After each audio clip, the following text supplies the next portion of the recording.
Good evening. I would like to call the regularly scheduled board meeting of the Waterloo Board of Education to order and ask that you join me in a moment of silence.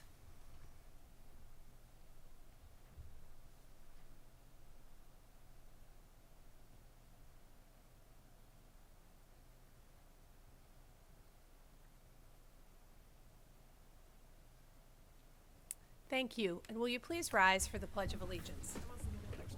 I know, I was lost in my first.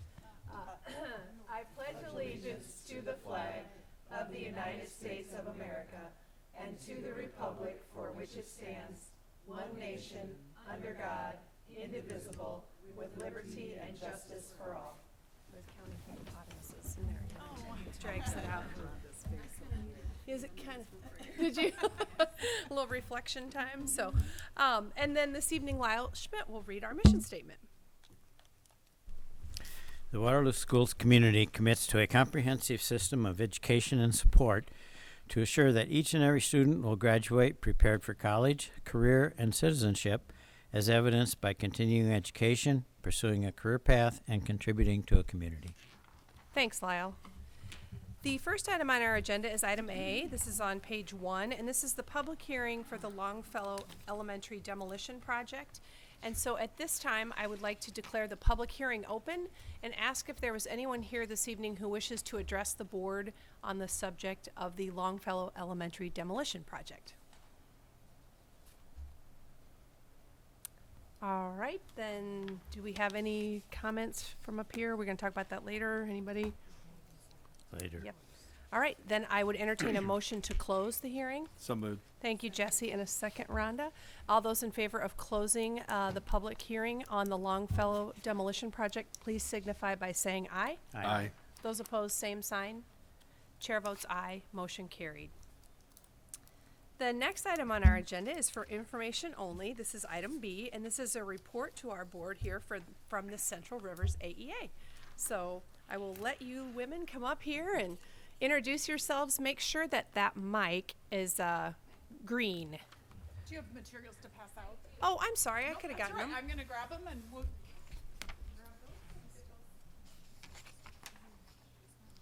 Okay. Thank you.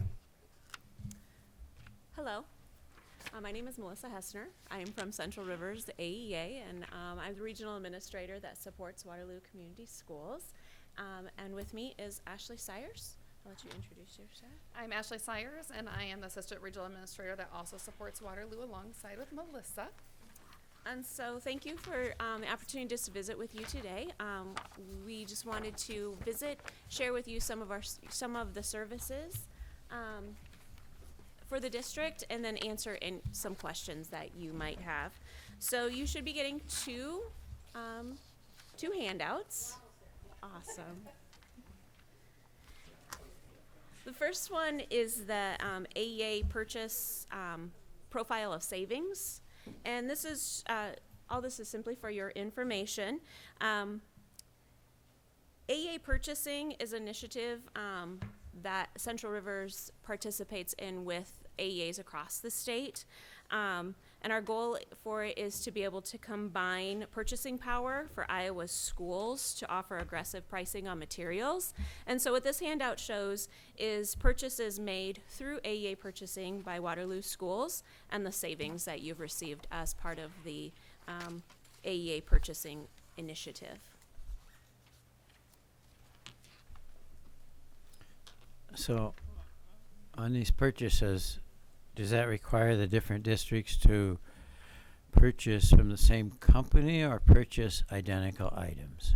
Purchase meeting your needs, but bids are through the same company. So for example, one of the vendors for food service is Martin Brothers. Yeah. And so it would be, there would be bids with Martin Brothers on certain items. But you don't have to purchase exactly the same things. It's based on your needs.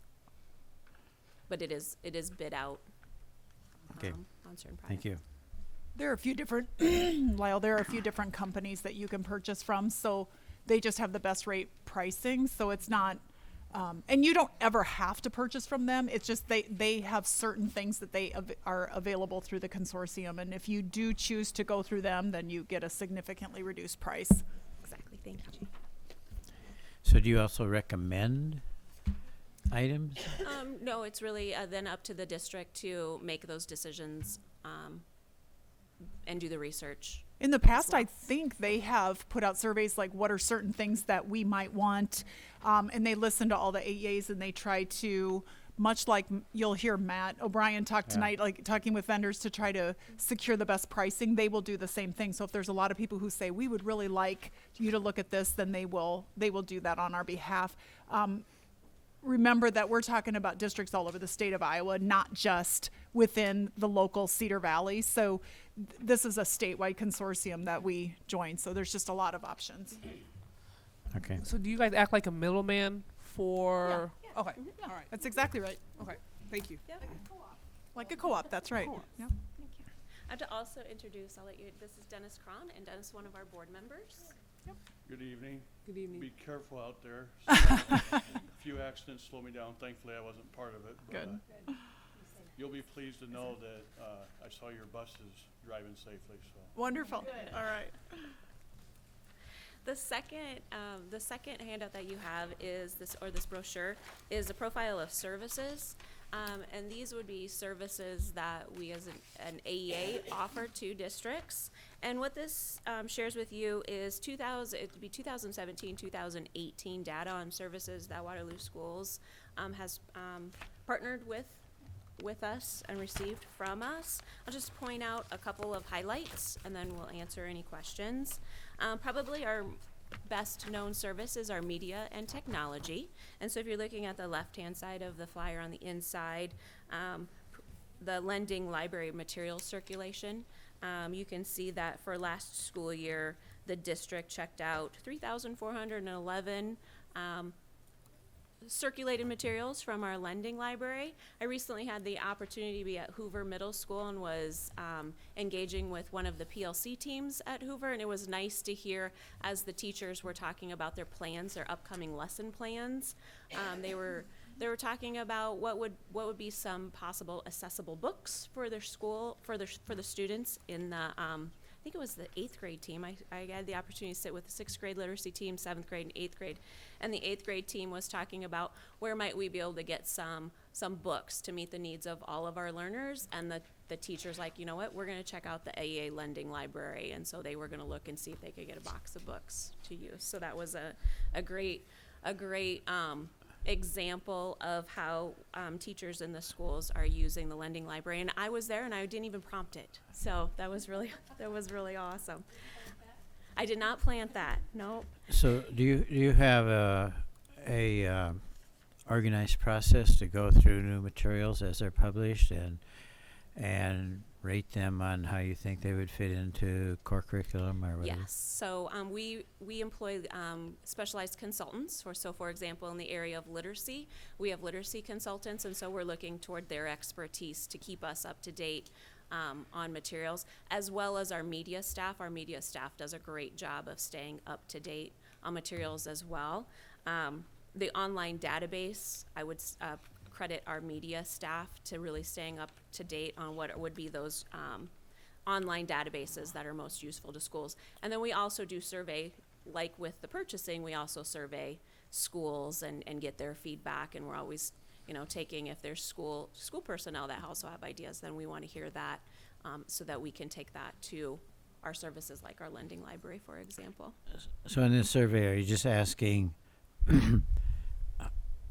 how they like the materials you provided, or are you asking whether they have suggestions that they have materials that they think should be that may warrant being spread wider? Both. And so Waterloo Schools, we surveyed teachers last year. We surveyed all teachers in Waterloo Schools, and that's on a 5-year rotation to get feedback from all of our districts. And we had a great response from teachers in Waterloo about our services in general, not only our library services, but all of our services. And we use that feedback to continuously improve those services that we offer.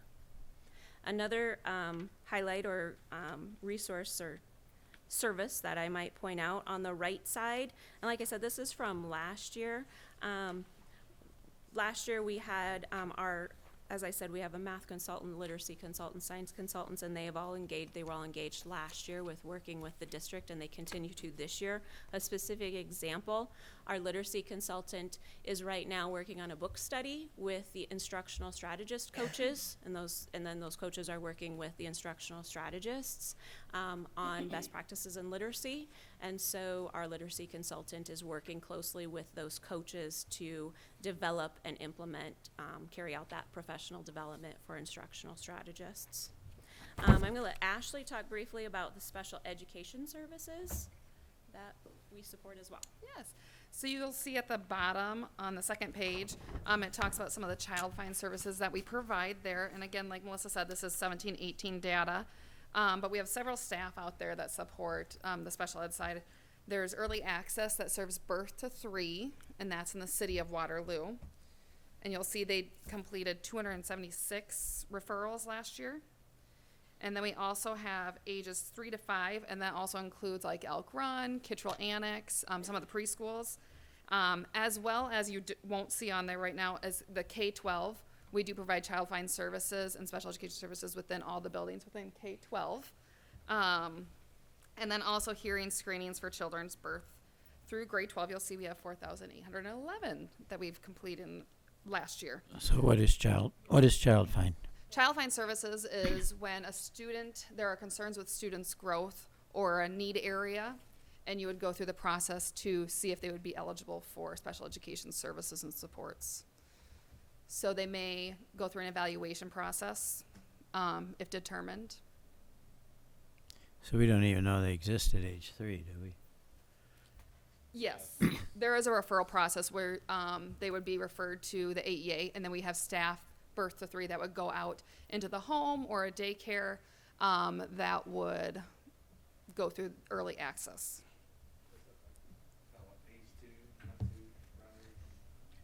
We serve infants, so Yeah.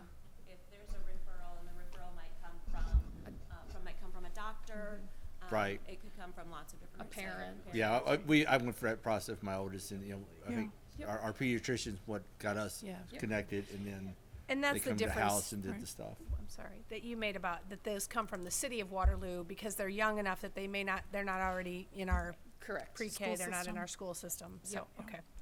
Or Sorry, sometimes daycares, we just try to get the word out. They try to get the word out that they are ready and available to help at any age. So they just have to go at a different route because it could be a sibling of a child who's already in school who knows the system, but it might be somebody who, is their first child and they don't know that AEA exists or the referral service.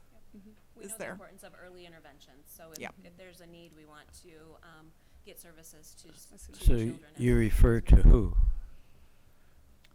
Repeat that. Who To do the you refer to? consultants. To our consultants, Yeah. our early access staff. So we employ special education teachers for children who are birth to 3. So they're actually special education teachers for children that are not yet in school. So you have classes? No, they go either to the daycares To their homes or they go to to the home daycares. and they work with the parents. No, it was, for us, it was a really good experience, and we got a lot of help that we needed. They were there at least once a week, and at one point, I think we had 4 different teachers rotating in for place for, one for just motor skills, one for speech and different things, so, it was. We may have physical therapist or occupational therapist or speech language pathologist, as you mentioned, also go into the home for birth to 3. I just have a quick question. The name child find. How long have you all used that It's a phrase? state. That would be federal ID under IDEA, Yeah. and I believe that was put in 1974. Okay. So Because when you first said it, I thought about Child Find of America, and my nerves got bad. Especially when you said, how many cases. Yeah. But thank you for clarification. I'll also like to introduce Brian Burton. I'll let you introduce yourself. Sorry I'm late. I was at UNI at a job fair, and the roads are terrible. Yeah. So I'm Brian Burton. I am the representative for District 9, which is Waterloo, and you are my only district. So I have kids in the system or in the district, so that use some of the the services. So I'm definitely an advocate for the AEA and for the Waterloo school system. And then my day job, I work with your kids at the Boys and Girls Club. So And Brian, we appreciate your service to the district and being willing to serve on the board. That's a big, and Dennis, you too, not to. Both of you. Both of you, that we appreciate your time in that very much, so. thank you. So we just, like I said, wanted to take a few minutes to talk to you a little bit, describe the some of the services that we provide. We provide many more services, and we could probably talk about it for hours. We won't take up all your time. Do you have any other questions for us? Thank you. Does your services also extend, I'm assuming, like if their parents are dual enrolled, so they're homeschooled and then, but maybe take a class at our Waterloo schools or whatever, do they also have access to your media technology or your other things? They do. Okay, thank you. Or those of the Waterloo Library. Right. Well, they, Those two. a lot of the teachers use That's the right. library services. I know. So, yeah. This is a great resource too, to have it all, just be for Waterloo. That's great that you can, I assume you could pull it out and do it for any district that you serve, but this is really great to have, great reference, so. So do you have a strategic plan to identify, refer, or even maybe treat behavioral issues that may be mental health issues? That's a great question, and as we know, the mental health needs, we're seeing that increase across the state. We do work closely, so we work with Stephanie and Darren Hanna. I work with Comfort, and so the needs of the school, we want to obviously partner to meet the needs of the district, and that is something that we've been talking about over the last last year we really started. On the right side, a specific example, positive behavior intervention and supports is an initiative that Waterloo Schools engages in your buildings, and that's an initiative that we support. I know we have another learning opportunity. We have several buildings that are right now engaging. They have leadership teams coming to a course around PBIS, or positive behavior intervention supports, and I know they have, because of the snow, it's coming. I know they have a makeup session coming soon, but that would be one example of supports we provide around behavior and mental health. We're also trying to look for other ways to support the district, and we're open to working with the district and meeting the needs that you have. We have social workers and school psychologists that are in the schools who are supporting teachers in the buildings with strategies and identification for what's needed in those buildings. So we have a strategic plan that we, as an agency, yes, but we also want to make sure that we're meeting the individual needs of all of our schools. And so it really does become having conversations with Stephanie, for example, on what do you guys need, and then how can that support, what that kind of support can look like. But you haven't really changed the process recently in response to a greater focus on mental health? We have increased our staff in terms of putting a focus on that as well. Like many organizations, we're still trying to figure out what should that really look like to really meet the needs. So we have increased staff. I have, for example, on my team, we've pulled together this year a team of staff. So I'm sorry, I'm getting flustered. We have a team, I have a regional team, and then within that I've pulled together a smaller team so that we can focus on what would those needs and how can we meet those needs. And we've just started meeting. We meet about every 2 weeks to try to figure out how can we better support not only our staff that are working with teachers in schools, but then what are the needs, and figuring out how can we then as a regional team provide those supports too. So one more question. If in terms of the state funding for the broad mental health, if you're thinking as it applies to the younger age, say under 18, would that flow through your organization? Would that flow directly to district? What's the best way to get the most effective use from those state mental health dollars? What should we be lobbying for, I guess, is the real question. Yeah, that is a really, really good question. We just talked about that at the last superintendent meeting, and one of the things that was brought up is that they were, Sam Miller, who's the AEA chief for Central Rivers, he was talking about if they would get a pot of money, they were asking for feedback from the superintendents on what would be the best way to use that. Would it be best to do a flow-through model? Would it be best for them to hire some staff that they could allocate back to us?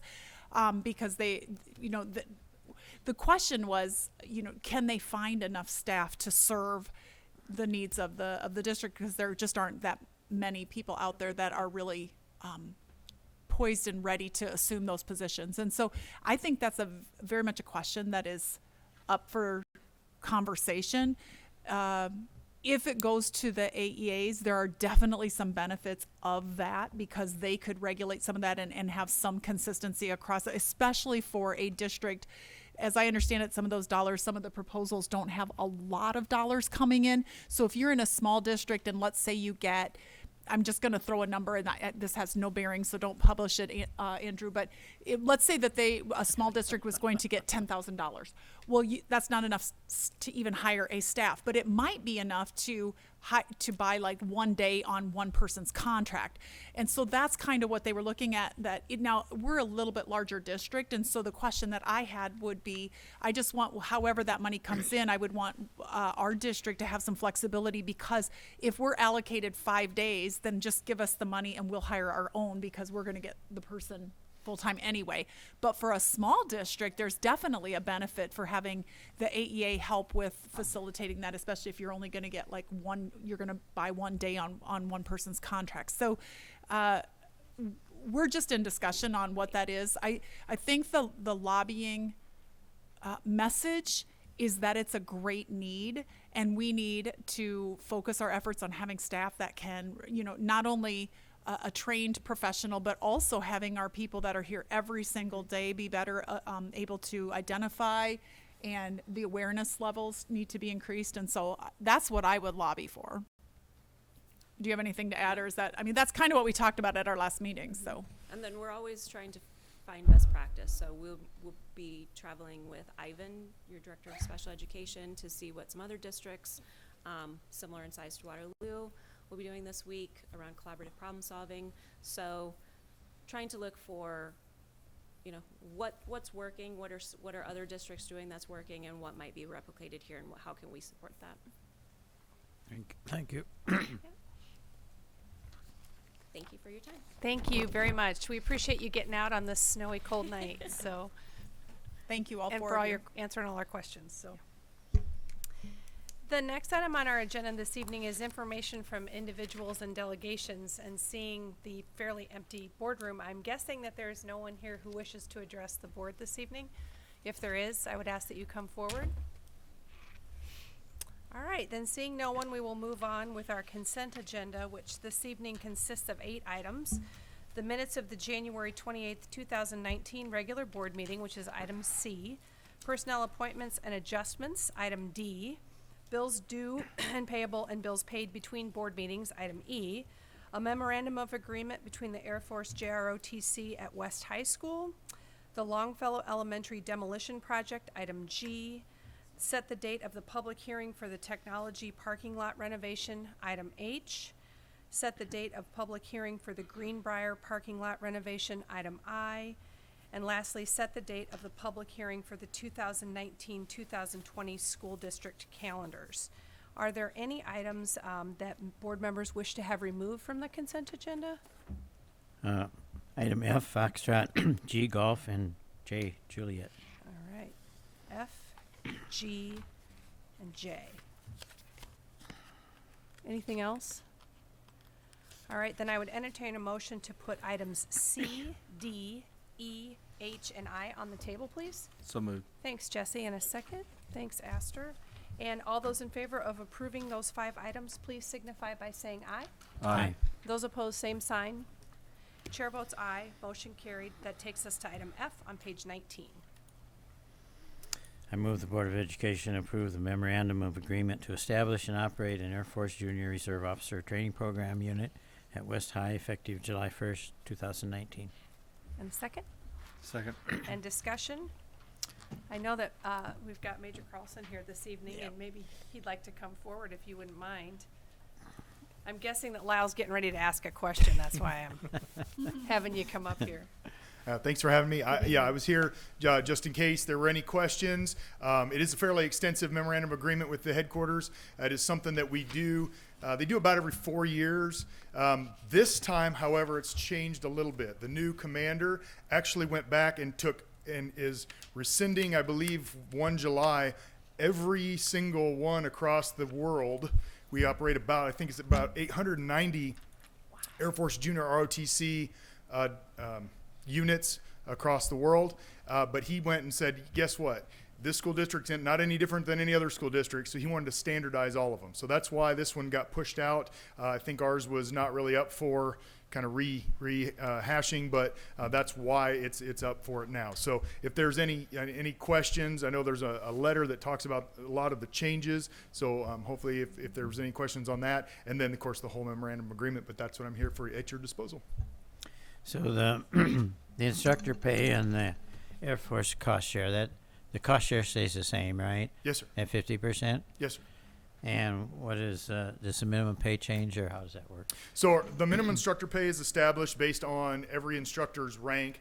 We get of course, our retirement pay. Then whatever our rank is, that's what establishes our minimum instructor pay. And also based on the locality, there's locality adjustment as well. We call variable housing allowance, and also basic allowance for subsistence. Basically, if I live in California, it's going to cost me a lot more to live there and be an instructor there. So they incorporate that into that minimum instructor pay, and that makes up to basically what I make as a major when I was active duty. And then the Air Force reimburses the district half of that minimum instructor pay, and that, once again, that percentage isn't changing. Okay, how many students do we have?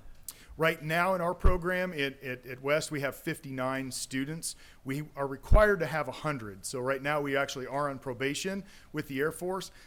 Right now it doesn't really mean anything. It means we have to get our numbers up, right? But as far as the probation, really they give us about 3 years. And they also look at circumstances. The fact that we didn't have instructors last year for first semester, and the chief was only one instructor deep for the second semester. Now we finally have 2 instructors. So basically it's just kind of a little, hey guys, remember this is a big deal. We've got to get those numbers. And we've done a lot of stuff. I met with the superintendent, I met with the principal. We're putting together what we call a viability action plan that we'll submit to the headquarters that says this is the stuff we're working on. And we've got a lot of really good things that we've got on the table. Actually working with Tara's folks to try to maybe do some like a little video or some sort of something to get out to the public. And Dr. Lemon brought up was a great thing. Why junior ROTC? And it's a really good question. A lot of people look at that and say, if we're in the district, hey, I've got my student going into high school.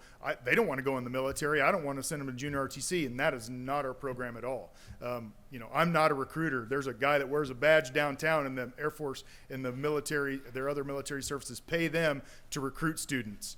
That's not my job. My job is to build better citizens for our community and our nation. And whether that is go in the military, I have a little experience there. Whether that's go to college, we actually teach lessons on how to apply for, how to apply for FAFSA, how to interview for a job, how to balance your checkbook. These are life skills that we pass on to help make these students successful. So that's, something that we really want to get out there. So. What was the maximum number?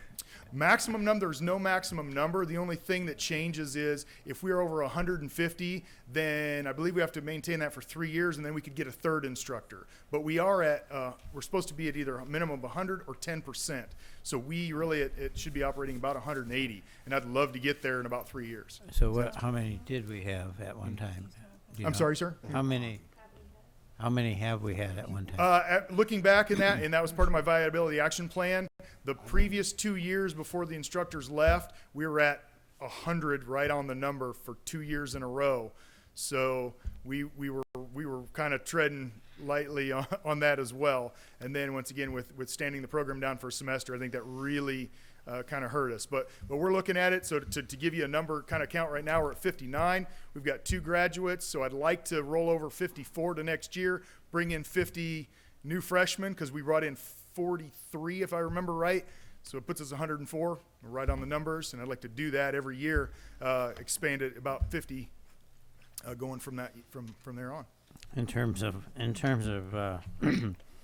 why you would sign up, it's always been my perspective that the U.S. military has the greatest leadership training in the world. So that would be pretty much the answer to why you would want to Yes, sir. enroll in- Absolutely. And actually, believe it or not, when I taught in the military, I taught squadron officer school. This is captain level. This is a higher level going into, we call it squadron command, or, they're in charge of a couple hundred people. The same lessons I taught those officers are in the curriculum we're teaching in high school today. So it's really, really good stuff. And actually, the other services are kind of hitting us up now too. Hey, that's really good stuff. We want to start using the Air Force's books. So it's a really good. I think our curriculum is really good. Are there any fees associated with uniforms for students? There are not.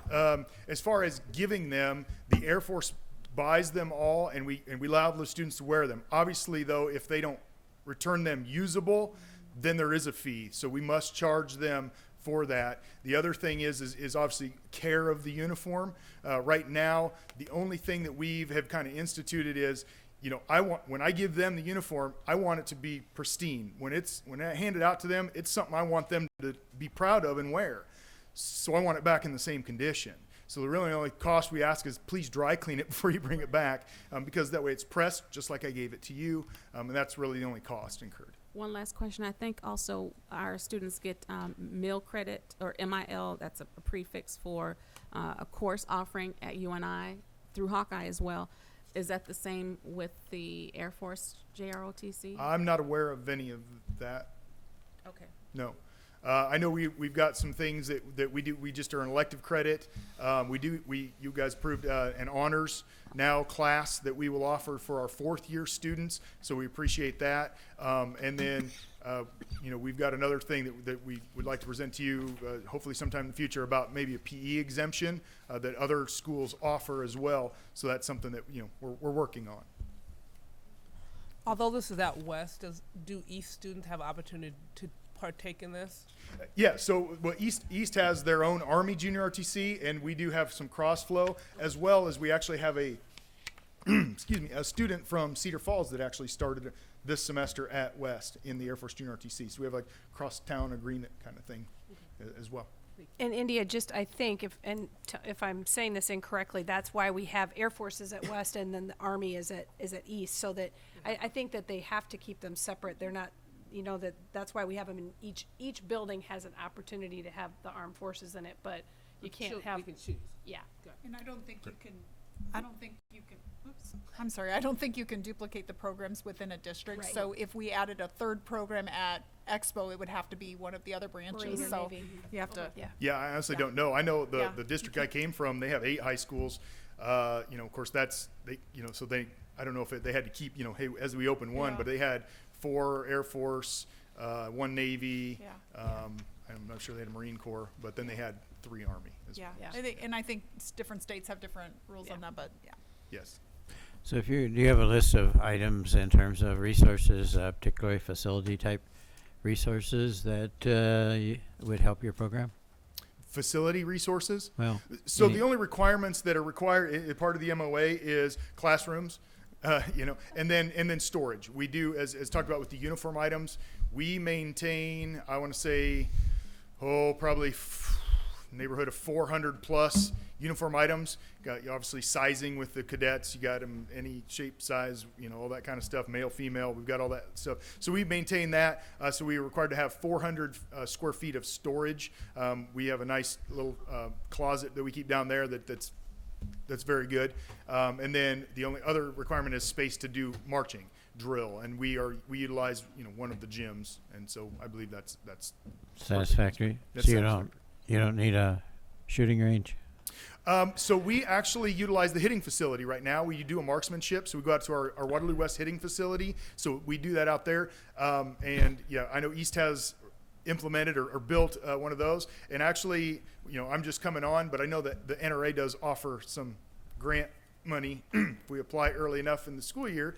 So that might be something that we look at doing next year to add some resources to that. But you could share the facility at East, couldn't you? We can, and actually it's a great idea, and we've actually talked about that. So on the 23rd of February, we're doing a drill competition. East is coming over, and then we have Council Bluffs coming, Des Moines North, and Davenport North coming to our drill competition. And they asked us, are you guys offering marksmanship? Are you guys offering raiders? And we apparently used to do that in the past, and we aren't. But I talked to East, and I said, hey, next time we have this, so next year when we do this, maybe East, you guys can host that kind of stuff. We'll host the drill, so we'll make it a nice weekend of junior RTC competition stuff. Yeah, That would be perfect. absolutely. We're always looking at ways to use our facilities more efficiently. So. Yes. Yeah, we love partnering with them. We've got a great working relationship with the East Junior RTC now, and it's working very well. Thank you. Thank you. Thank you. Any other questions? Thank you. Thank you very much. Anything else? All right, then all those in favor of approving the memorandum of agreement with the Air Force JROTC at West High School, please signify by saying aye. Aye. And those opposed, same sign. Chair votes aye, motion carried. That takes us to the next item on our agenda, which is item G on page 34, and this is the Longfellow Elementary Demolition Project. And the recommended motion is the Board of Education approve the Longfellow Elementary Demolition Project and publish a notice to bidders. So moved. Thanks, Jesse. And a second? Second. Thank you, India. And discussion. I thought, do we have a timeline on the actual demolition that we expect? I think spring. In my conversation with Marty, he was planning on early summer. Yeah. Okay. That as soon as it's May, June. spring and ready to go, they're going to, Get to work. I think he was thinking of at least by July 1 it would be done, if not before. When would we be actually taking bids and issuing the contract? The bid is on March 5th. Yep. If you look at That's when it's due? that's when the bid will be open. It's the opening, That's the opening. right up at the top. So we'll be awarding the contract at the next board meeting and then end of March, April, May. Right? Lyle. The, Okay. according to what we have here for the timeline, and I'll be sending the facilities like all the projects we're working on, but the timeline, so we'll approve bids on the 11th, March 11th. Project completion is they're looking at the end of summer. Okay, but Having the grading and everything. I don't know if it's in the bids or not, but if it's at all possible to put the security fence around it as soon as possible after the bids, that would really be kind of important, I think, given the, Sure. Yep. so, I don't know how we accomplish that, but it's probably not in the bid documents, but we ought to at least We can find out. arm twist well, we could put it in the bids. Yeah, that's part of 'Cause it. it won't is go to- out it till, won't- right. Yeah.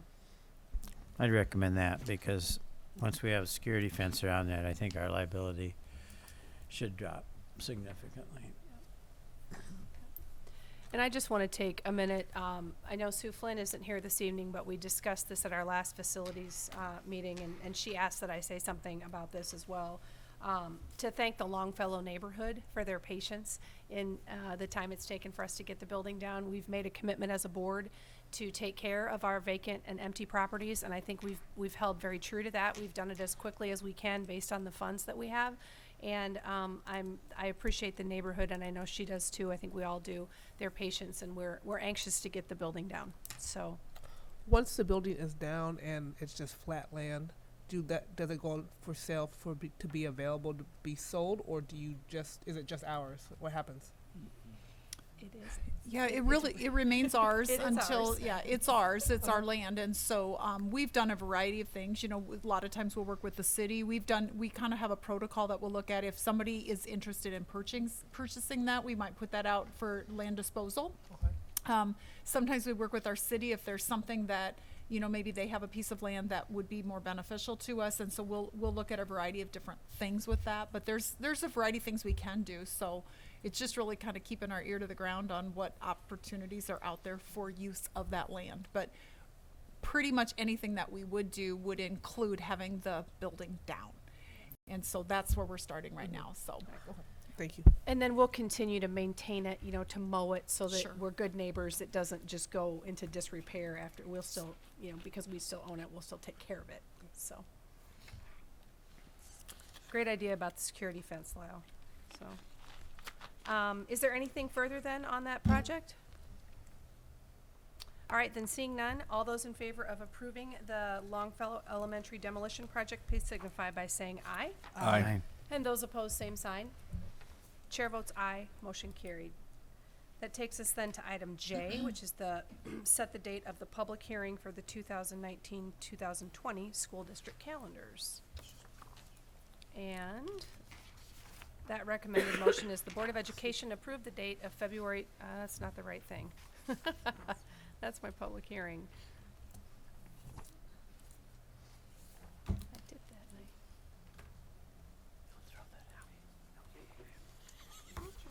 and anybody else can read it. Okay. The Board of Education approved the date, it's the same thing. February 25th, 2019 at 5 p.m. to hold the public hearing for the 2019-2020 school district calendars. So moved. Thank you, Jesse. And a second? Second. Thank you, India. I'll turn it over to Dr. Mulhorn for a little bit more explanation. Thanks. Okay, so as you see, Shanley, you had asked me probably a couple board meetings ago if the calendar was similar, and it is. You'll notice probably right away that it is very similar. We also followed the similar process this year, as Dr. Lindeman said that she would do, and we had our focus groups. This year, our calendar focus group consisted of administrators, teachers, we had paraprofessionals, and actually for the first time this year, we had an interpreter also. So we had a wide variety of groups that were represented. We met twice for the focus groups, lots of different ideas that were mentioned. One of the things that you will notice that was mentioned by almost every group that was represented was conferences in February, and asking to push that back a little bit because it was a very soon time after the semester started to have conferences. So you'll notice that the conferences are the second to last week in February. Next year we have 2 teacher quality days. We do off and on. We usually do one year to the next year. So next year is our year to do 2 teacher quality days. And we have 2 built-in snow days. What you will notice on your calendar is it looks like we have one, which is on April 13th, which is a snow makeup day or no school. What also is in the works right now and being proposed is if you go up to February 21st, that would be a snow makeup day if there were more than 3 snow days as of February 1st. So if we had another year like we're having right now, and are looking for ways to have those built-in snow days, that would be if there were 3 or more before then. If not, then it would be no school. But if so, then that would be used as a student instruction day next year. Could you elaborate just quickly on the TQ and give me a couple examples of what occurs just for our public? What happens on Absolutely. TQ days? Good. That's a great question. So our teacher quality days are really, it's in legislation, so it's something that we are required to have. And one of the major components is that teachers have input on the learning for that day. So the most common way to gather what teachers want to learn is by survey. So each building just does a survey. Here are the things that are in our strategic plan. Here are the things that you and your individual professional development plans as teachers have said you wanted to learn. Here are some ideas of sessions that we could do today. A lot of it looks like different sessions. So it might be Leader in Me sessions. It might be positive behaviors. It might be classroom management. One of the things that it has to be is it has to be an instructional strategy. So it can't be a group of teachers just sitting around doing their lesson plans. It really has to be where teachers are actually engaging in learning.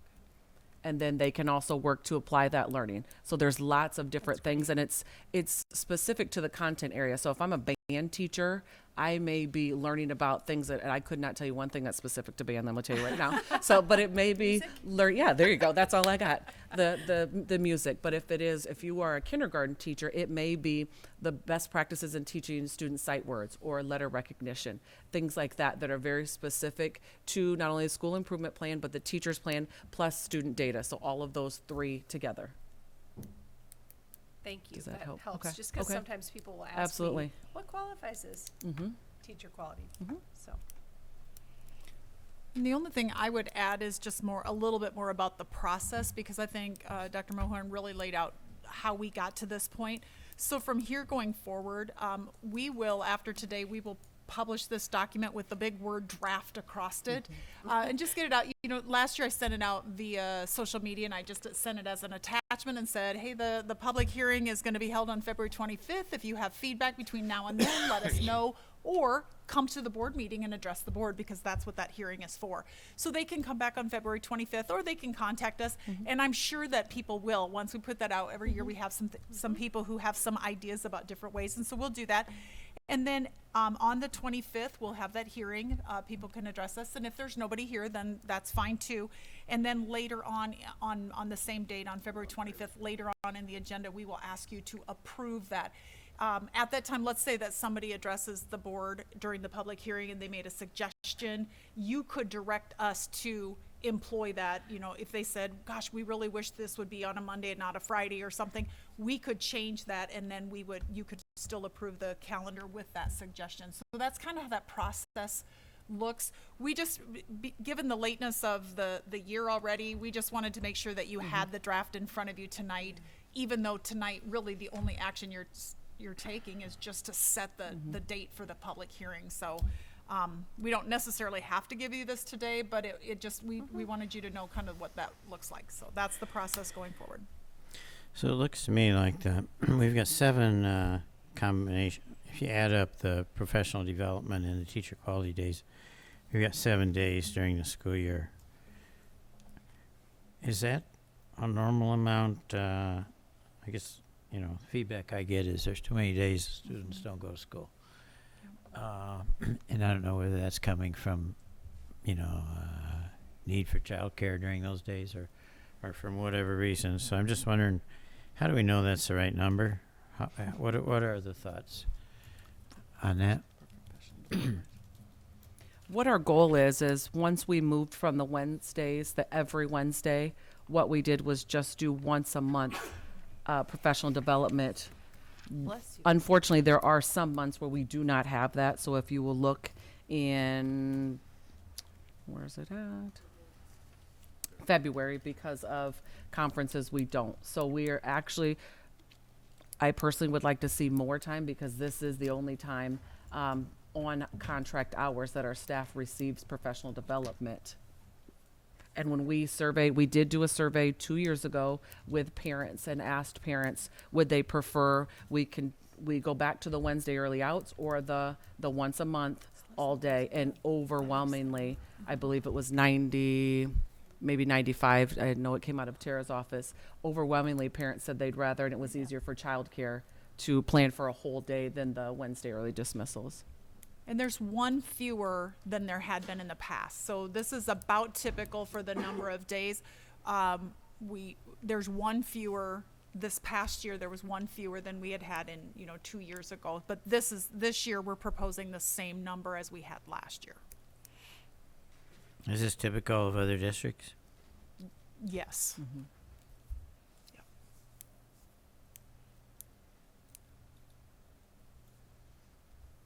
Okay. Yep. Thank you. Anything else? And y'all notice that you've got 2. You've got the elementary, and then you got The secondary. the secondary on the Mhm. back. So just make sure you see that there are 2. They're a little bit different. So, all right. Well, we will look forward to further feedback from our public. As our superintendent said, the February 25th will be. We'll do our next public hearing on this, and then look to approve this. Not the draft, but the final go round of the calendar then on the 25th of February. So, all those then in favor. Is there any other discussion? Then all those in favor of approving item J, which is setting the date for the public hearing for the 1920 school district calendars, please signify by saying aye. Aye. And those opposed, same sign. Chair votes aye, motion carried. Thank you all. That concludes our consent agenda for this evening. That takes us then on to item K, which are board policy changes. This is the second reading for our twice exceptional programming. This is on page 42 of your agenda. And the recommended motion is that the board approve the following policy: Waterloo Community School District, WCSD, twice exceptional 2E programming. So moved. Thank you, Jesse. And a second? Thank you, India. And discussion. I know Tara Thomas is here this evening and to answer any questions that the board might have.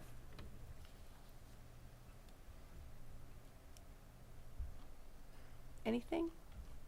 All right, then seeing none, all those in favor of approving, if that's the case. Sorry, I guess- Tara. Sorry, Tara, didn't mean to get you up there. She's just available. Sorry, not sorry. All those in favor then of approving those board policy changes for the 2E programming, please signify by saying aye. Aye. And those opposed, same sign. Chair votes aye, motion carried.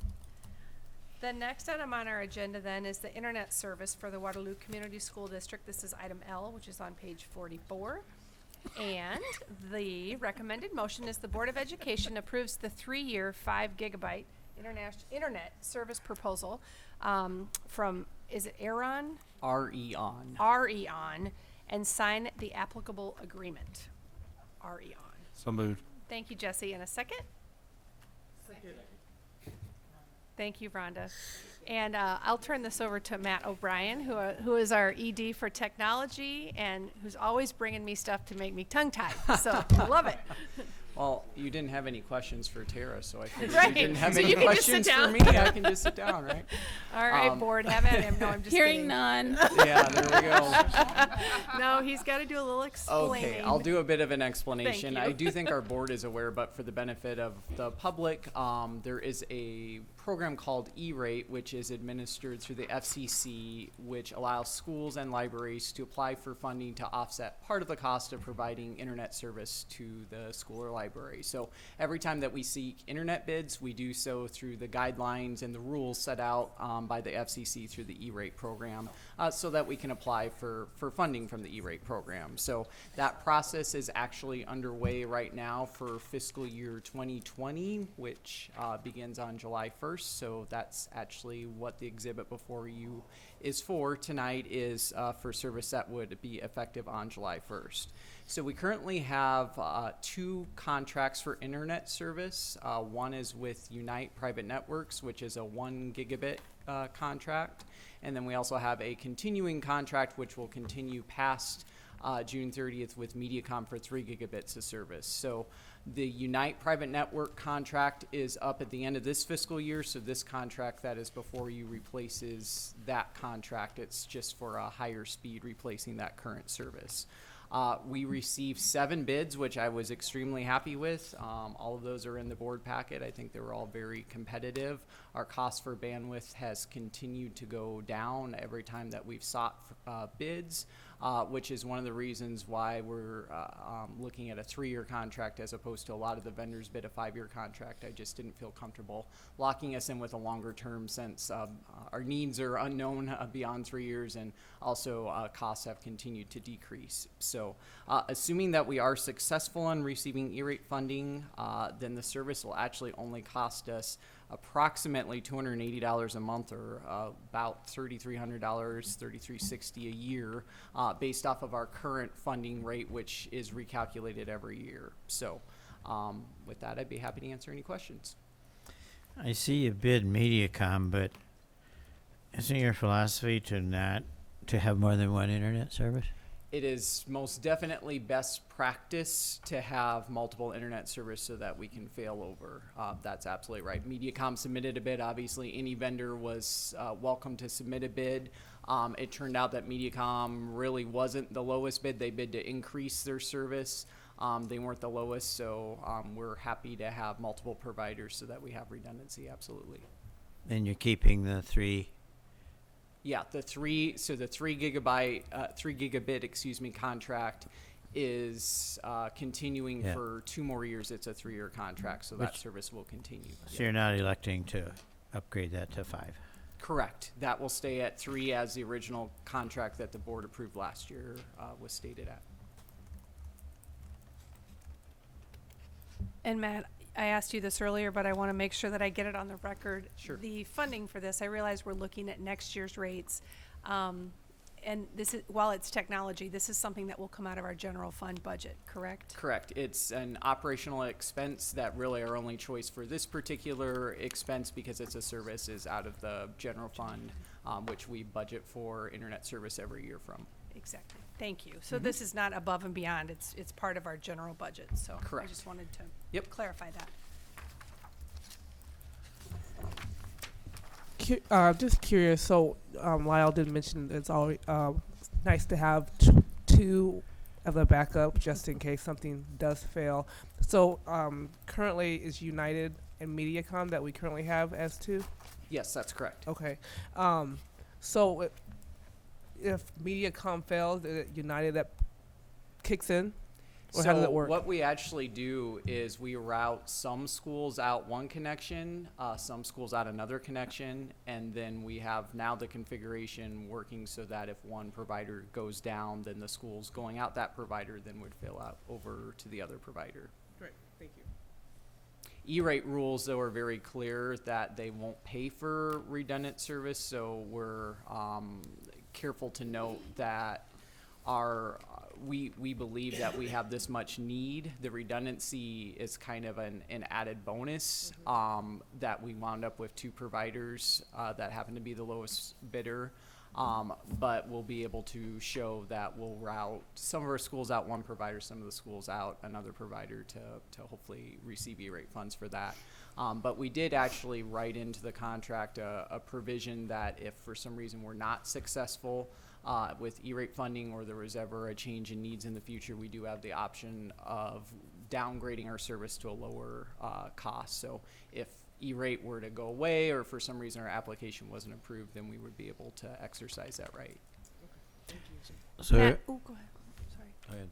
If that happened, if the E-rate, let's say it didn't get approved, what kind of timeline do we have on that? What could they just wait until July 1st and then say, psych, you don't get the money? Or yeah, so that's a little frustrating with the E-rate process. 2 years ago, we actually didn't find out that we were actually funded until well into the school year, Okay.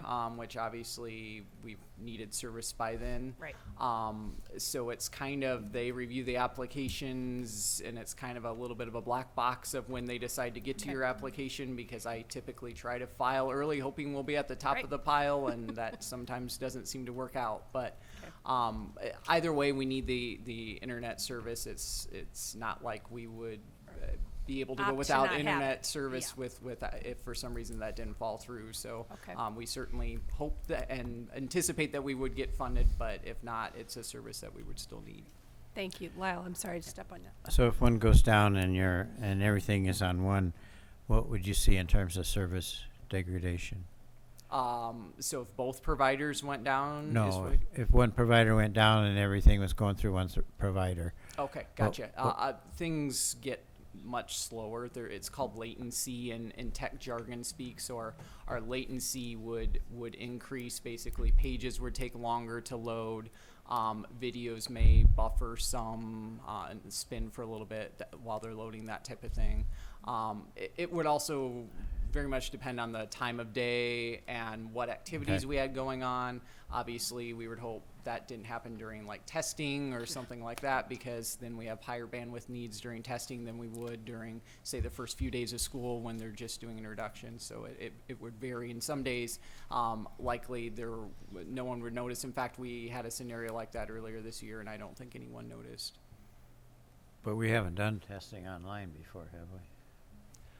We have not done state testing online. We've done some internal assessments online before. So have we done a pilot event? How do we know we're going to be able to handle that? We're currently in conversations about that right now. We've done kind of some small scale pilots with the new state assessment, and we're in conversations about maybe a larger scale pilot coming up. But we've also talked just with other districts and also with Pearson, who is the provider, on anticipated bandwidth needs, and then looked at our excess bandwidth capacity and we feel pretty good about it based off of the numbers that we've seen. So do we have any flexibility? Do these tests have to happen concurrently? No, and I can tell you that we just decided last week that the window for Waterloo schools is April 1 through April 31. So we're going to do a couple things. The first thing we're going to do is probably pick one school to test right out of the gate on April 1, try it without anybody else, and just see how the bandwidth goes. I know that that's not the same as having the whole district test, but it would give us some feel for how they would go, how that goes. And then the other thing is working with the principals and trying to schedule kind of stagger, I guess would be, stagger the times and the dates that they test. So we'll see. They all need to take the 3 tests, and so I know that Dr. Mohorn and all of the principals, regardless of whether we have school or not tomorrow, are meeting because there's just a lot. There's a lot of things that are just being released over the last couple weeks, even though we've known this is coming, but we're at a little bit at the mercy of the state releasing certain things. And so Matt and his team did a pretty in-depth study along with what the state had recommended in looking at our bandwidth and testing out certain things as much as we could. So I do believe it'll be a learning year for all of us really to do this because we just never have. But I think playing it out with one elementary school, and actually we were thinking about looking at our smallest elementary school and just trying it with them the first day right out of the gate on April 1 and see how that goes. And then just, making sure we had plenty of staff to watch how it goes. It'll test our bandwidth, but it'll also give us some ideas on administration techniques that are helpful for students and helpful for the students who are the teachers who are proctoring the exam.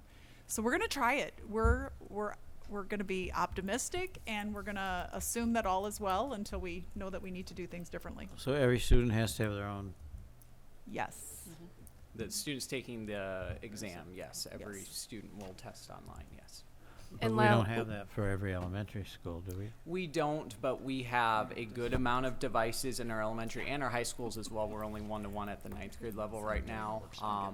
But it's going to be just a logistical challenge where computer labs, carts that are normally just in rotation, they're just going to have to be reserved for testing on the days that the school needs to do testing, so they just wouldn't be available for other checkout purposes. So some of these are hardwired and some are wireless? Pretty much every student taking the exam, with a few exceptions, will be wireless. We still have some traditional computer labs that'll be used, but most students will be using Chromebooks with a few carts of Windows laptops. All of those are wireless. And have we tested that out? Now you're concentrated on a access point. Yeah, so that's absolutely true, and that actually ties into the second exhibit that's before you, which actually includes some additional wireless upgrades. But we actually right now are already in a similar environment where whether it's at the elementary level and there's a cart full of Chromebooks in a classroom, they're all using them online, some sort of, whether it's cloud-based or some sort of network-based.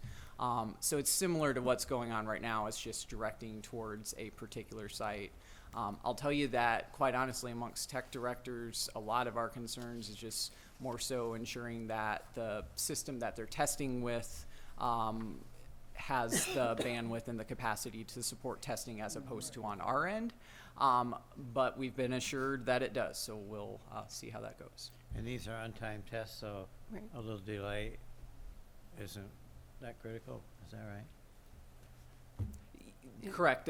It's not timed as far as this student has, in theory, an infinite amount of time to complete the test. So, we, in theory, should have some buffer time if there were issues, for sure.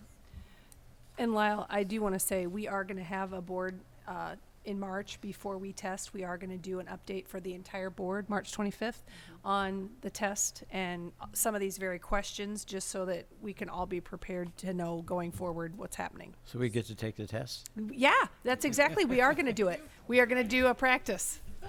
Have fun. Are you smarter than Lyle, why are you smart about that? Than Lyle Schmidt. You seem too excited about that. But we are going to do that because I know we all have a lot of questions about this, and so trying to give us up. Maybe we all don't want to take the test, but we all have a lot of questions. So. Everyone gets the 3rd grade version of the test except for Lyle gets the 11th grade version of the test. I think that was the plan I heard, right? Sweet. All right, so I didn't mean to interrupt you, Lyle, but I did want you to know, all of our board members to know that we will be doing more work on this and what the specifics are going to be for how we're going to handle the testing as a district. So, Good. All right, that's good. Is there anything then further on this internet bid? Any other questions for Matt? All right, then seeing none, all those in favor of approving the internet service for the Waterloo Community School District, please signify by saying aye. Aye. And those opposed, same sign. Chair votes aye, motion carried. That takes us to our next item, which is, again, Matt, don't go anywhere. And the recommended motion is that the Board of Education approve the purchase of network equipment from Goldfield Telecom LC at a total cost of $211,390.25. The purchase of networks SFPs from IT Outlet at a total cost of $29,350, and wireless equipment from Aircore Wireless at a total cost of $76,693.50, subject to being approved for E-rate funding to offset up to $269,368.72 of these costs. Thank you, Astor. And a second? Thank you, India. And discussion. Nice. The nice motion job. is on the table. Nice job Woo. with the tongue twisters I throw before you. It's all right. So, It's good for me. The E-rate program can also be leveraged, as we kind of alluded to earlier, to purchase equipment that facilitates the use of internet access, and that's what's known as Category 2 funding. This is actually year 5 of 5 of the E-rate's Category 2 funding year, and the FCC has not yet announced what the future looks like beyond this, though I've actually heard there might be some news out at some point this week.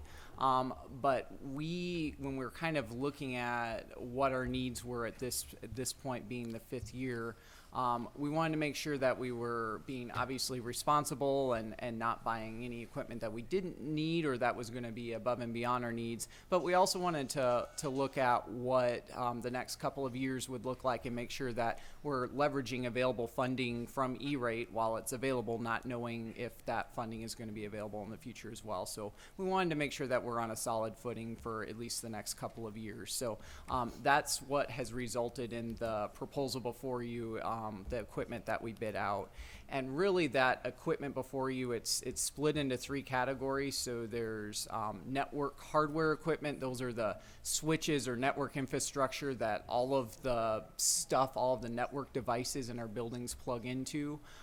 There's wireless access points, which obviously broadcast wireless signals within our buildings. And then there's SFP modules, which are fiber transceiver modules that communicate between the switches, either within the building or between our buildings. So those are kind of the 3 categories of equipment, and I'll say nearly all of our schools will receive at least some of this equipment based off of their needs and also based off of the E-rate funding that they have available to them. There's some funding guidelines based off enrollment, which is kind of a cap of the amount of money that we can potentially apply for that building. So we took that into account, as well as their needs and their current infrastructure, to decide kind of what ultimately resulted in the bid before you. So if you approve, I will file for about $269,000 worth of E-rate funding, which is the maximum amount of funding that I can apply for, again, based off of those budget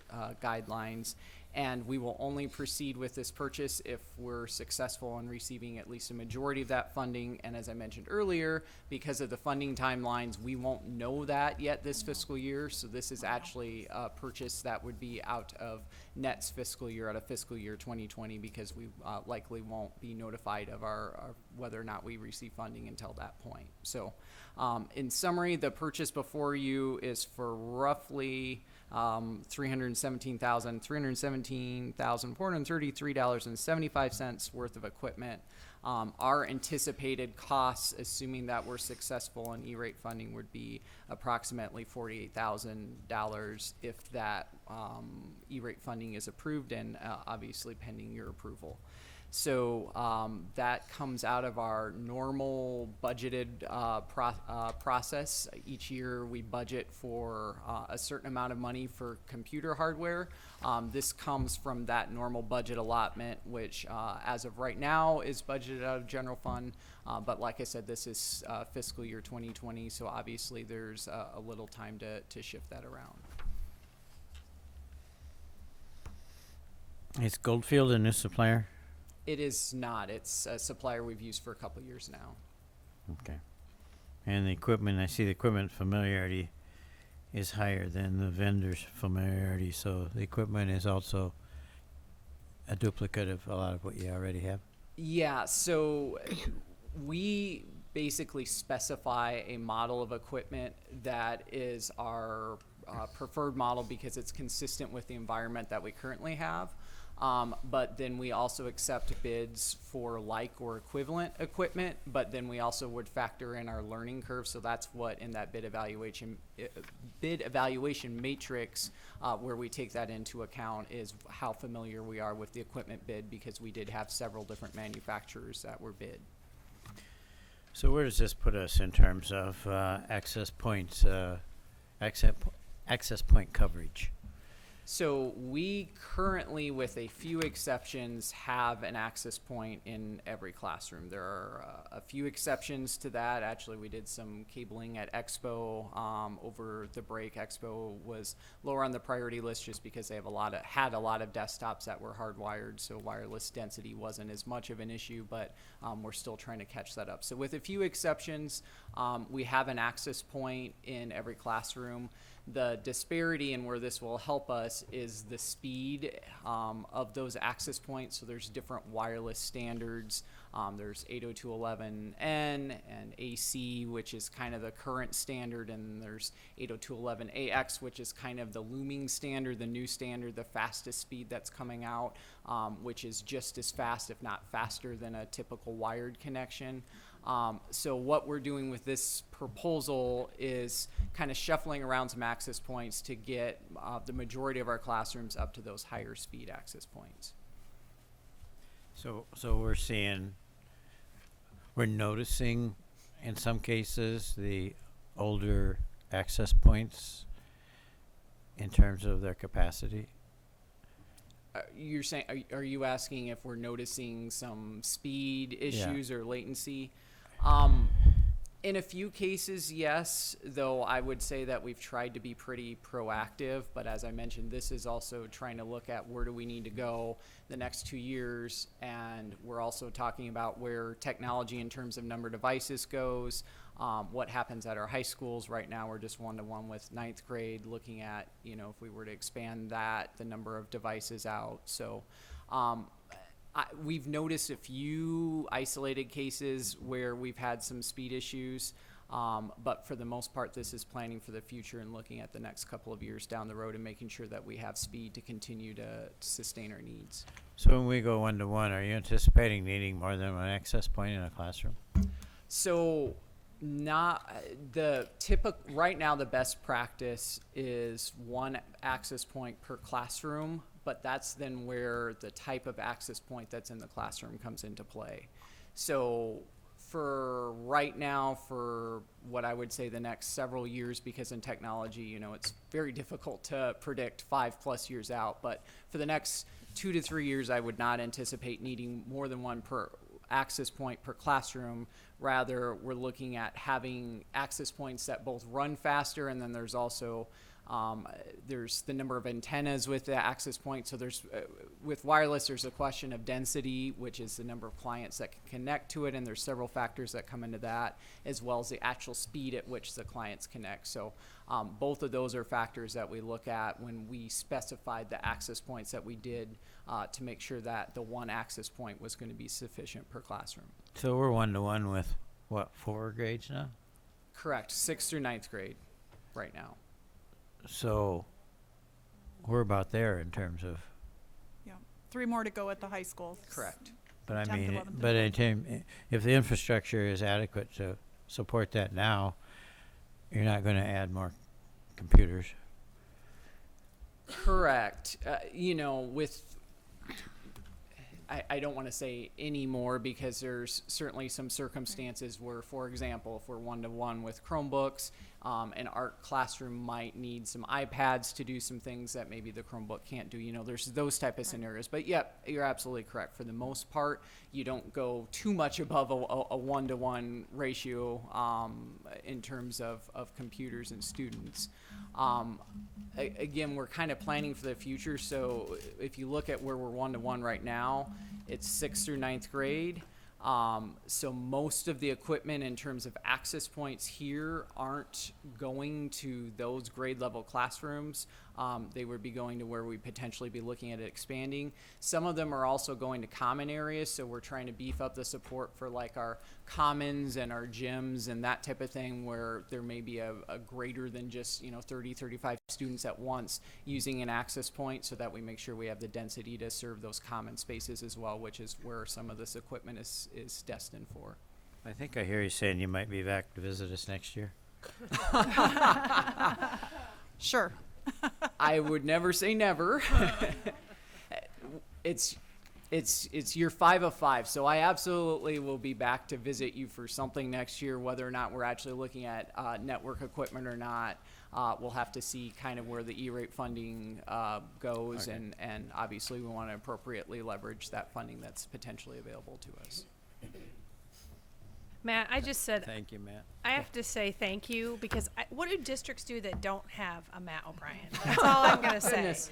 I mean, really, the fact that you have, we're always looking for efficiencies. I mean, we're always trying to make sure that we spend our dollars appropriately.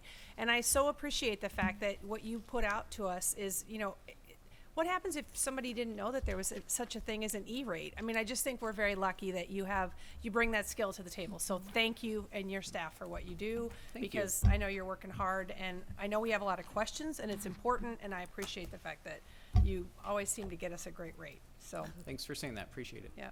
So, all right. Is there anything further then for Matt? All right, then seeing none, all those in favor of approving a network equipment purchase, please signify by saying aye. Aye. And those opposed, same sign. Chair votes aye, motion carried. We'll see you next year, if not before. Sounds like a date. All Sounds right, good. sounds great. All right, well, that concludes our action items on this evening's agenda, so I'm going to turn it over to the superintendent, Dr. Lindeman. Thank you. I just have 2 things tonight. First of all, earlier in the evening, Corey Arnsdorf was here from Irving Elementary, and I was hoping he would stay because I just wanted to recognize publicly that Irving was recognized last week as Iowa's healthiest school. And it's a competition. They have a lot of different things that they do, but it talks about how many different opportunities they have for students, how the students are performing, how they are doing. And we have, with JROTC, we know that physical side is so important. And so I just was very, very proud of them competing against all the schools in Iowa. And they filed the application and they did all of the work, and they did win. And so if you ever get a chance to go to Irving Elementary in the morning, Corey, the PE teacher, has a variety of activities for the kids. They come early. One of the things I noticed when I went for their big assembly is they have the different, like a mile club, like a 10-mile club, a 20-mile club, a 100-mile club, which does not have any names on it yet.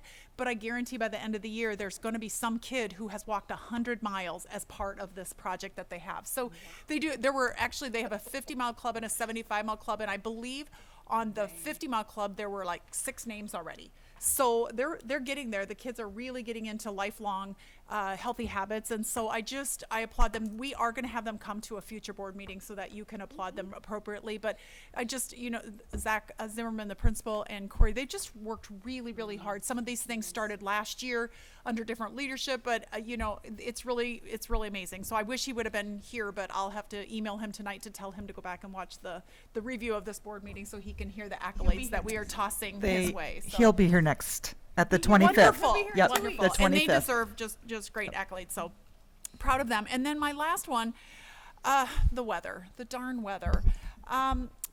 I just wanted, we've been working with our staff, we've been working to get some feedback from our parents.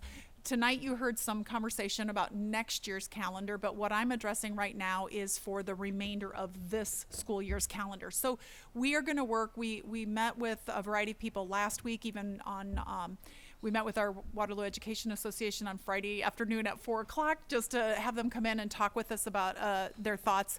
So we are going to make just a few changes to the remaining year. We're going to be bringing back to you at the next meeting a proposal that we're going to ask you to approve, but it does it includes just a slight change. As per the calendar, April 22nd was a built-in snow makeup day, and so obviously that one we will go forward with because you already approved that one was definitely. So on the calendar for parents out there, it says either a snow makeup day or no school. It will be a snow makeup day. So April 22nd, be here or be square.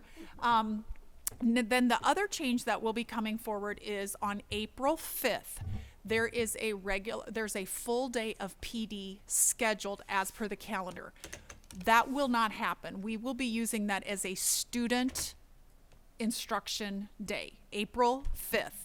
So if you are looking at that, parents, and you've made plans for childcare or something for your children because you think that they are not going to be in school, they are. So we will be having school on both April 5th, which was a PD day, and April 22nd, which was the first built-in snow day. So with those two dates, there are still 4 remaining dates to be added, to be made up, because we've missed 6 so far, knock on wood. So the remaining 4 will be tacked on to the end of the school year as per the calendar, which those dates would be then the Monday, Tuesday, Wednesday, and Thursday, which is June 3, 4, 5, and 6. So as the calendar sits at 6/23 on February 11th, right now, our last day of school is Thursday, June 6th. I would just share too, we did have lots of conversations internally about a couple of other options. One of them was to potentially have school on this Friday, because we have conferences, and then there is no school on Friday as a compensation day for the extra days on Tuesday evening and Thursday evening for conferences. But due to the lateness of the situation, we just didn't feel like we could pull it off. We know that we have staff that has plans, and we knew some of them even were travel plans, maybe people taking advantage of the long weekend to leave the state if they so chose. So we just couldn't staff our buildings adequately at such late notice. So that is why we did not use this Friday, although I would, I appreciate people sending me ideas, because that is a good idea. It's just not one that we could work out. The second idea that has been tossed my way a lot is, could we use spring break as a makeup week? Could we use Monday and Tuesday? Could we use Monday, Tuesday, Wednesday to make up 3 of those days?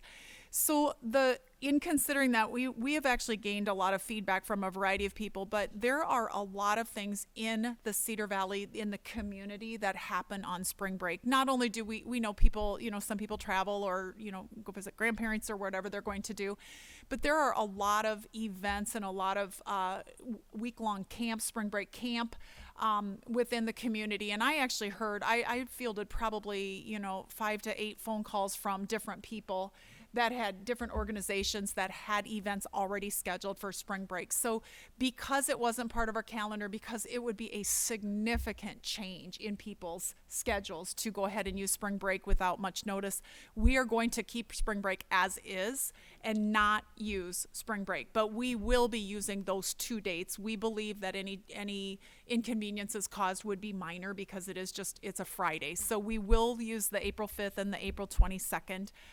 There's one other slight change to a professional development day, but I won't mention that now, because that does not necessarily impact families. So just in the way that we kind of code one of our days. But so anyway, that's where we stand as of right now.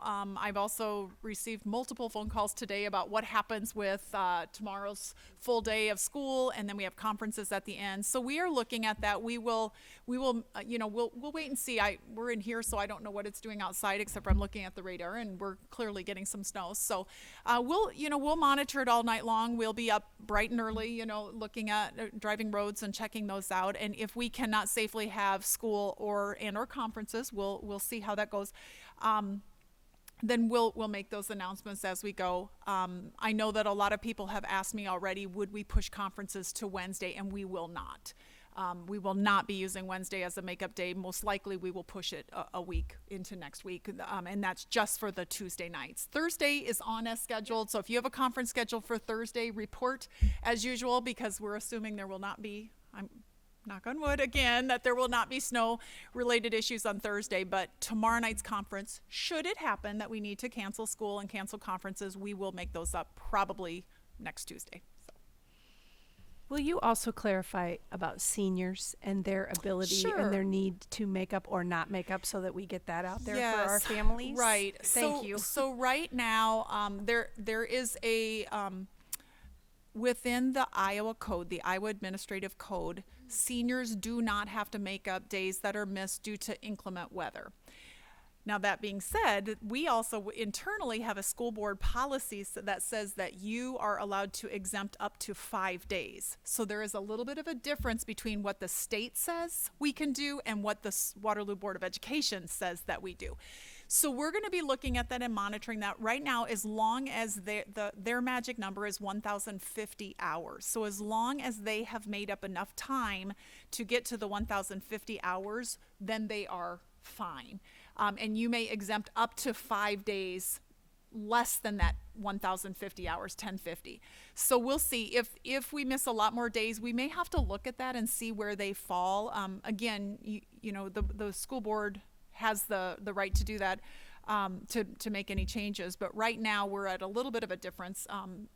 Some districts are already announcing, saying no seniors will have to make up any days due to inclement weather. In Waterloo, though, we do have a little bit different policy that right now we exempt up to 5 days. So right now we're still within the parameters. They will not make up anything. They will go on April 5th and April 22nd. So that is for sure. So I don't know, it's a little cloudy, but we're going to try to do what we can. Tara's standing ready to publicize and communicate clearly all of the changes, but it's just definitely an odd winter. Anything else? Mother Nature needs to put down the snow globe. Yes. Yes. Mother Nature is angry. All right, then I'll move on to comments from board members, and I'm going to start down here to my right with Lyle Schmidt this evening. Okay. Thank you. Aster? Just a few, and I know Jesse's gonna hit this also, but just like to congratulate the 3 wrestlers from the district that made it to state. 2 from West High and 1 from East High. Also, the West girls will be home against Dubuque Senior on Wednesday the 13th at 7 p.m. The East girls are away at Charles City on the same day. The East boys are home on the 18th, and the West boys are also home on the 18th. So make sure you go out and support our youth as they wind down their winter sports schedule. That's all I have. Thanks, Aster. Rhonda? Nothing? Jesse? Yeah, same congratulations to our East and West Side wrestlers, and also a shout out to our first state placer in the Iowa Girls state tournament we had. That was sanctioned by the Coaching Association. We had a Carly Frost from West High placed 6th in that tournament. First West High wrestler, girl wrestler that's ever placed any type of stuff. I know we had some other girl athletes that have done some great things in different ones, but that tournament was the first one that got sanctioned by the coach, I think the Coaches Association or whatever. So that is a 3rd athlete there that also did very well. So shout out to Carly Frost. Yay. Thank you. India? Nothing tonight. I just want to say a quick, we were lucky enough, our district was able to host at West High a week ago Saturday the high school large group speech contest, and I know we talked about that state's contest, and several of our groups did make it on to all state. So I just wanted to congratulate our speech kids who made it on to all state, and they will be going down to Ames on this Saturday too. Some of them are non-performing, some of them will be performing, but just it was a lot of work put in by Mr. Dawson and Mr. Hurdler, and there's a lot of people involved in that. So Mr. Kalin and all of them. So anyway, anything further? All right, then seeing none, I would entertain a motion to adjourn. So moved. And all those in favor, please signify by saying aye. Oh, and a second? Second. Thanks, India. All those in favor, please signify by saying aye. Aye. Those opposed, same sign. We are adjourned. Good evening. Thank you. Be safe. Oh my gosh, my phone is blowing up. About Oh, everything. Weather, conferences, this, that. Dallas the- Brass. Nothing on, I haven't gotten anything on Dallas Brass. I'm so kidding, It is I'm just, kidding. oh my gosh. We had our first college visit. Miss Overton. For April 5th. Sorry. You can always miss school. We got it moved to March 8th. Andrew, congratulations. How'd you do that already? I was so excited to read that you deserve that very much for your expose and piece. So that good for you. So, was it you were down in Des Moines to accept that? Yes. No. Oh man! I figured they would have sent you. Did they bring you the award at least? I hope they gave you something. Did you get a plaque? I hope so. Good. Well, congratulations. You deserve that. So.